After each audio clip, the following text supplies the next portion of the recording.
This wedding needs a proper touch of class. Amanda smirked, tossing aside the carefully crafted seating chart I'd spent weeks perfecting. Honestly, Emily deserves better than this. She gestured dismissively at the mood board my daughter and I had created together. My name is Sarah, and I was watching my sister-in-law systematically dismantle every plan I'd made for my only daughter's wedding. The worst part? Emily wasn't even here to see it happening. Sarah clearly doesn't understand modern weddings, my mother-in-law, Margaret, chimed in, hovering behind Amanda like an approving shadow. Thank goodness you're here to save this from becoming an embarrassment. I gripped the edge of the table, willing myself to stay calm. For 6 months, I've been planning this wedding with Emily, pouring my heart into every detail. The vintage-inspired centerpieces, the hand-lettered place cards, the carefully chosen color scheme. Each element held special meaning. But now, with just 3 weeks until the ceremony, Amanda had swooped in like an unwelcome hurricane. It started with small suggestions at first. The flowers you chose are so basic, or those centerpieces look rather dated, don't they? But yesterday, everything changed. Amanda announced to the entire family that she was taking over to ensure the wedding met the proper standards. We'll need to change the flowers completely, Amanda declared, scrolling through her phone. I've already contacted my florist. He's much more exclusive than whatever small-town shop you were using. The small-town shop she was dismissing belonged to my best friend Maria, who'd been excitedly working on Emily's arrangements for months. Each bouquet was being crafted with flowers that matched those from my own wedding, a detail that had brought tears to Emily's eyes when we planned it. And these place cards, Amanda continued, wrinkling her nose. Handwritten? Really? We'll order proper ones, something elegant. Emily wanted those handwritten, I said quietly. Her grandmother and I wrote them together. Well, Emily doesn't know any better, does she? Margaret interjected. She's young. She needs guidance from people who understand sophistication. My mother-in-law had always made it clear that she thought her precious son had married beneath him. 25 years later, she still hadn't forgiven me for not coming from the right background. Now she was using my daughter's wedding to prove her point. I've taken the liberty of revising the guest list, Amanda announced, pulling out a new spreadsheet. We've added several family friends who simply must be included. They're very well connected. There's no room in the venue for extra guests, I protested. Emily and James chose that space specifically because. Oh, that's been handled, Amanda interrupted with a wave of her hand. I've booked the Grand Plaza instead. Much more suitable. We can't have family arriving at some converted barn. The converted barn was a beautifully restored historic venue that Emily and James had fallen in love with instantly. They put down a non-refundable deposit the same day they saw it. You can't just change the venue, I said, my voice shaking. Emily and James chose that place. They've paid for it. Already taken care of, Margaret said smugly. We've handled the deposit for the Grand Plaza. The family name carries weight there. I felt the room spinning slightly. This wasn't just about changing decorations anymore. They were completely hijacking my daughter's wedding. Everything she and James had carefully chosen was being erased, replaced with Amanda's vision of what a proper wedding should be. Does Emily know about any of this? I asked, already knowing the answer. We thought it best not to burden her with the details, Amanda replied, not even looking up from her phone. She's already stressed enough. When she sees how much better everything is, she'll thank us. I pulled out my phone, ready to call my daughter, but Margaret's hand shot out to stop me. Don't you dare ruin this, Sarah, she hissed. Emily deserves a wedding that the family can be proud of. Lord knows her mother's taste wouldn't provide that. The words stung, but not as much as they once would have. Years of Margaret's subtle and not-so-subtle digs had thickened my skin. But this wasn't about me anymore. This was about Emily's day being stolen from her. I think we're done here, Amanda announced, gathering her papers. I have a meeting with the new caterer in an hour. We'll need to completely revamp the menu, of course. No one serves comfort food at a society wedding. The comfort food menu had been James' contribution to the planning.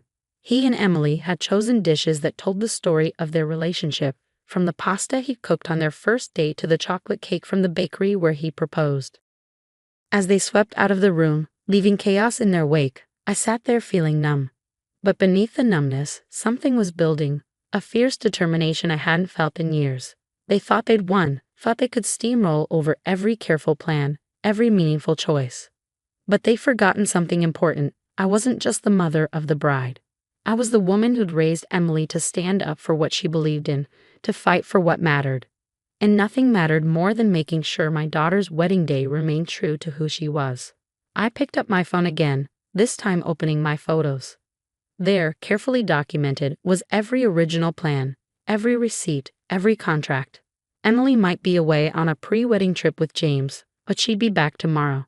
And when she returned, she'd find out exactly what her aunt and grandmother had been up to. Emily's face went from confusion to shock to rage as I showed her the photos of Amanda's improvements to her wedding plans. We sat in my kitchen, the morning sun streaming through the windows, as I detailed everything that had happened in her absence. They changed the venue, she whispered, her hands shaking as she looked at the Grand Plaza contract.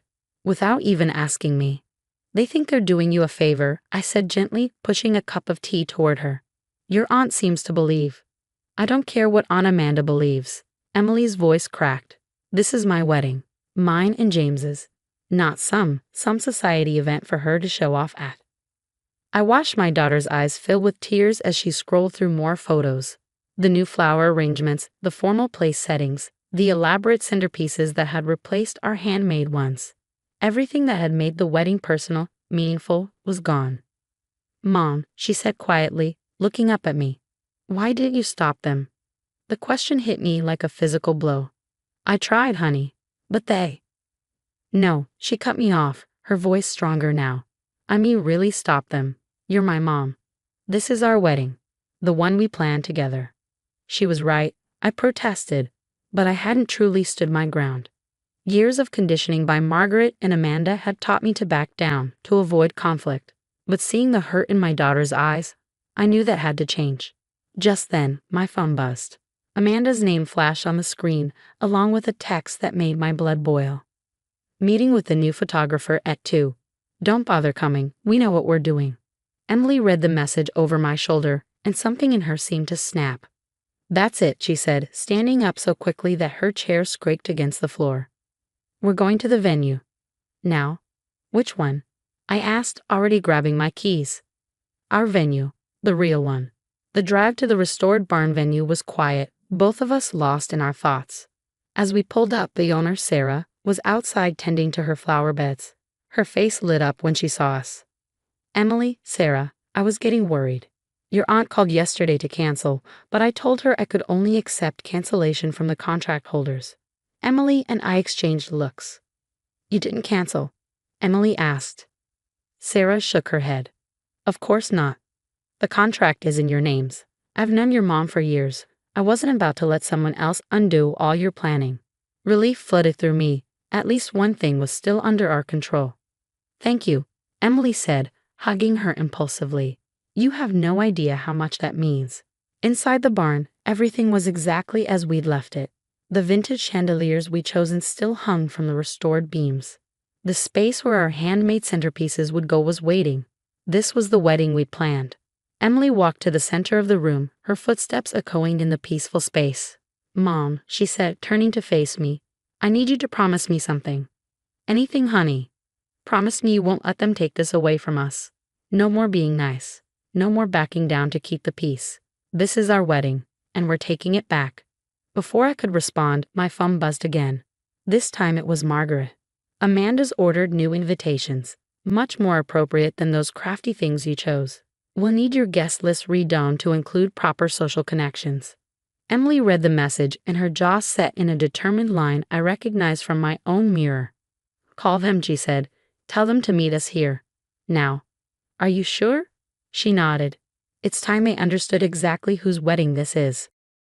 An hour later, Amanda's Mercedes pulled up outside the barn, followed by Margaret's luxury SUV. They swept in like royalty preparing to inspect a peasant's home.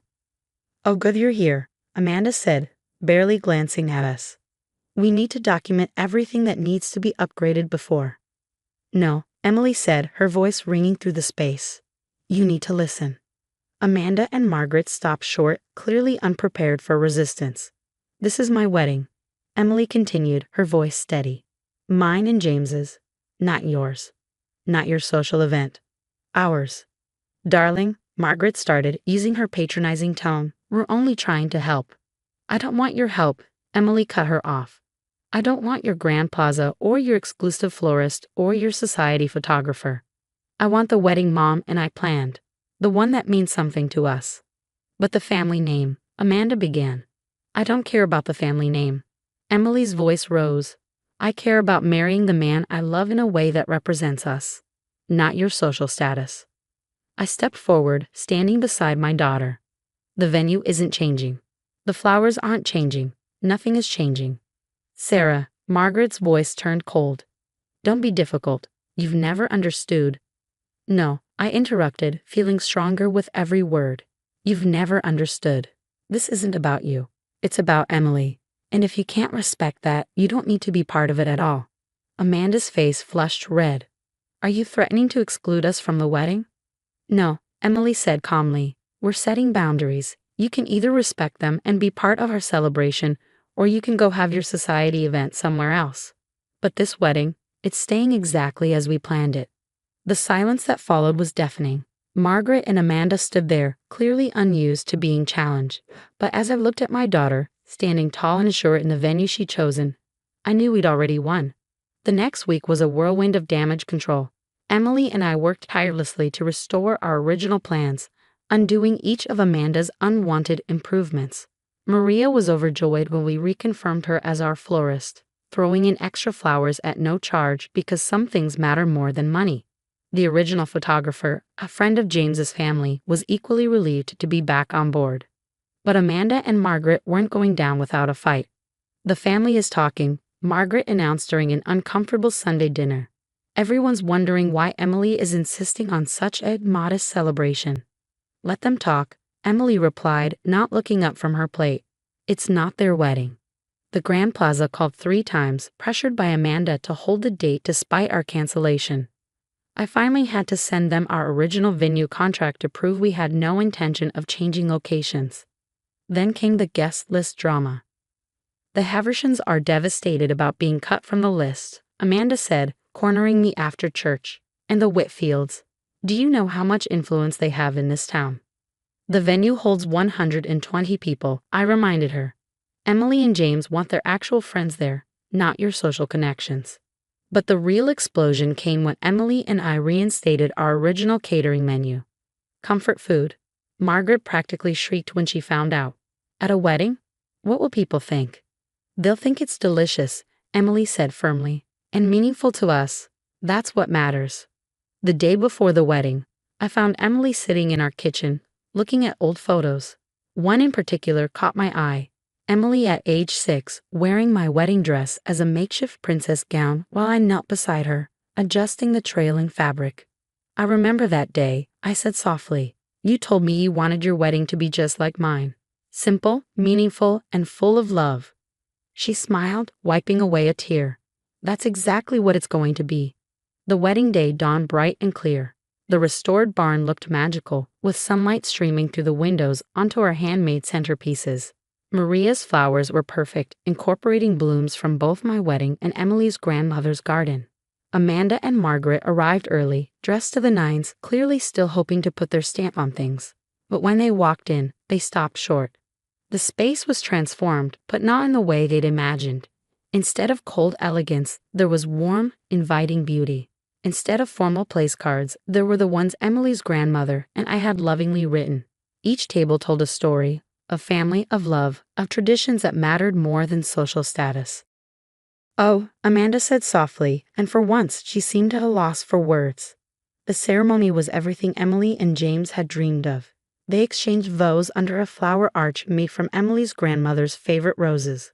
The comfort food dinner was a hit, with guests raving about the personal touches in each dish. Even Margaret had to admit the chocolate cake from James's proposal was actually quite good. But the real moment of victory came during the father-daughter dance. As Emily swayed with her father, I overheard Amanda talking to another guest. Yes, they did all this themselves, she was saying, and there was something new in her voice. Was it respect? Emily knew exactly what she wanted, just like her mother. Later, as the party was winding down, Emily found me by the dessert table. Thank you, Mom, she said, hugging me tight. not just for helping with the wedding, but for teaching me to stand up for what matters. I held my daughter close, feeling the years of doubt and insecurity melt away. We had done it. We had created exactly the celebration Emily and James wanted, despite all the pressure to conform to someone else's standards. As I watched the happy couple drive away, Margaret appeared beside me. "You did well, Sarah," she said quietly. "This wedding, it was perfect for them." I was wrong to try to change it. It wasn't quite an apology, but coming from Margaret, it was close enough. Amanda joined us, looking thoughtful. "You know," she said, "my daughter's getting married next year. Perhaps you could share some of your ideas about making it personal." I smiled, thinking of how far we'd come. "I'd like that," I said. "After all, that's what family does, helps each other create something meaningful." The last guest departed, leaving the barn glowing softly in the evening light. Everything had turned out exactly as it should have. Not because it was the fanciest or most elaborate celebration, but because it was true to who Emily and James were and to the family values that really mattered. Sometimes standing your ground isn't about winning a battle. It's about protecting what's truly important. And in the end, that's exactly what we did.